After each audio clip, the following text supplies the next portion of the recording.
left in the wake of Hurricane Helene. The remnants of the storm over Appalachia bringing heavy rainfall and catastrophic flash flooding. This is an unprecedented storm. Communication has been cut off.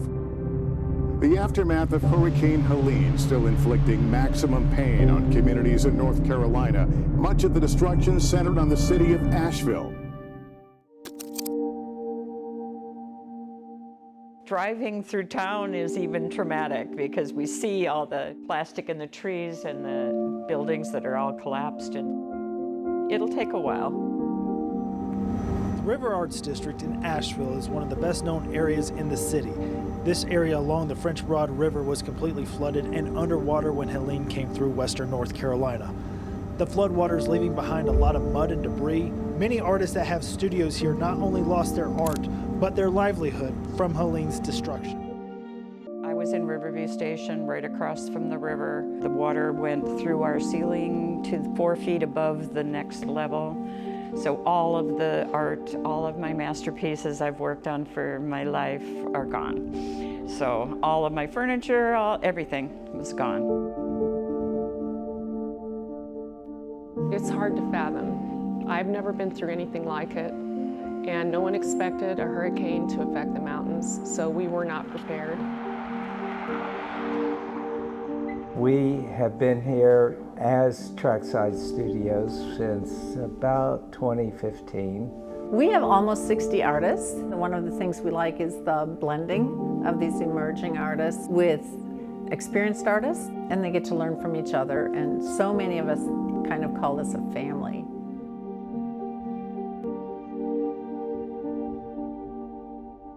So about 40 of our artists are downstairs, and the flood went to about 6 feet. Most artists lost about 2/3 to 100% of their art. I lost about 80% of my original finished pieces. I had a working space in Trackside. I lost all but 3 originals out of about 32. And then hundreds of prints and cards and signage and all the easels and all the other stuff that goes with it. It's hard to see your friends that have damage to their homes and have lost their art. It was hard to explain what it's like to lose basically the majority of your life's work in one go. And then coming back and being able to see people. One of my friends was like, "What are you most looking forward to when you get back to Asheville?" And I was like crying and hugging my friends and crying with my friends because they get it. Thank you. Oh my gosh. You know, we haven't sat down all day. No. And so you sit down and it just hits. All of it just hits. The struggle is real. It's a cliche, but it's true.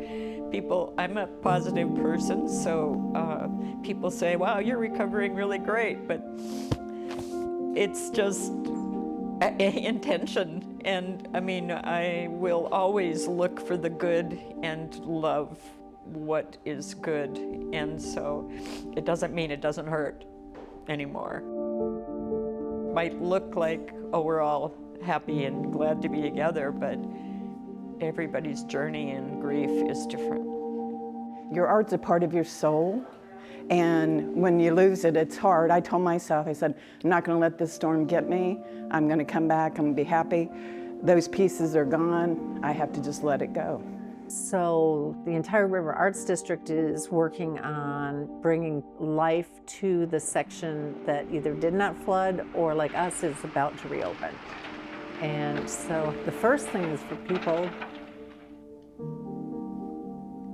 to understand that, sorry,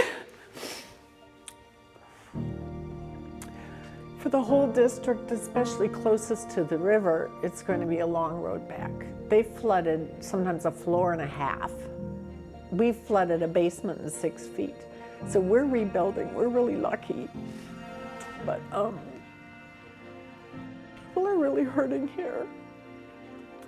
And this is not gonna be one of those, like, it's all fixed in 6 months. It's gonna be a long road back. We had to do some structural repairs to the building that were long overdue. So around late January that we did sort of the soft reopening. We did the grand reopening leap day, actually, February 29th of this year. So that was the grand reopening. You know, personally, I put in my heart and soul into redoing this building, working with the artists to get it. And it was, I mean, a joyful but a painful process going through it the first time. And to feel like we just got that done, literally just started paying back the money that we put in it, that Trackside put into it. So there's the money part, of course, it's always there, and that's a huge loss. But you know, even bigger was we just did this. It feels like, you know, you just finished a masterpiece on the Etch-a-Sketch, and somebody went, you know. So everything we had done and created washed away. Yes. And we're doing it again. And we're doing it better. We learned a few lessons first go around, so we're doing it better. Well, it's kind of exciting. I would not be speaking, I don't think, so positively if it weren't for the volunteers from all over responding to our call. We just simply saying help, and they show up. Yep, our artists and then other volunteers from the community has just made such a difference. Just heartwarming and wonderful to see everybody coming here, coming together that really obviously care about the place. When I came into Trackside, I immediately met Julie and Michael, and they were the warmest, most welcoming directors I have ever met. Julie and Michael basically adopted me in right away. I met them and they were like, we love your work, we'd love to have you here, and how can we support you as an artist? Just immediately incredibly supportive, incredibly communicative, and every artist that I've met has been the same. Michael said they didn't just want good artists, they wanted good-natured artists. So that was really cute. At Trackside with so many different artists here, there's this huge sense of we're all in this together and there's room for all of us, and we're all so excited for each other. I love this gallery. I love all the people in the gallery. Everyone pitches in when they're needed. You don't have to ask for help. There's just somebody always there right behind you, pitching in. What we have has been identified as the Trackside vibe. It's nothing we came up with. One of our artists did. Brings tears to my eyes.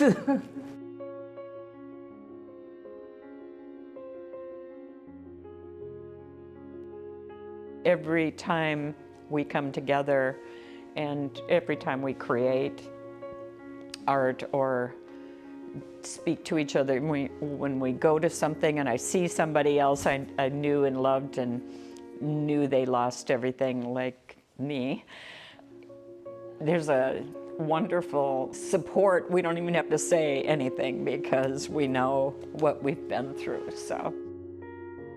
There's an unspoken empathy and support that is almost like a net of people that are connected. How are you? Because suffering has a way of opening up that creative sensibility deep inside of the human person. And so I am looking forward to the artwork that emerges out of this experience. I've just never seen the community itself do so much to uplift each other. We didn't think about whether or not we would reopen. We just did it. Yeah.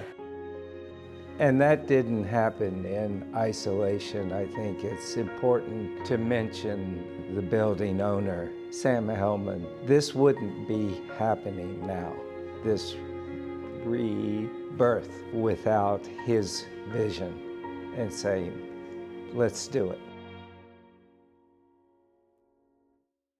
Trackside continuing to exist is one of the best things that you can do for all of us right now. We could really use some financial help. You know, if you're not here, there's a GoFundMe. You can look up Trackside Studios webpage. The other thing is you can buy art. A lot of the artists are listing their work online, so you can, again, go to Trackside Studios website and you are able to purchase art online, which is a win-win because you get beautiful art and help continue supporting the artists in their career. Everyone else goes back to normal so quickly because you're not here living in the construction zone. You're not here experiencing all of this and the rebuilds and stuff like that with us, but this is going to take a really long time, and what helps a lot is just don't forget about us, keep telling people, keep sharing, and making sure that, you know, this is going to take a long time to rebuild and we can't do it without support. Trackside is coming back, going to be in its full blossom by early winter, and I'm looking forward to what we create. I'm determined to make this fun.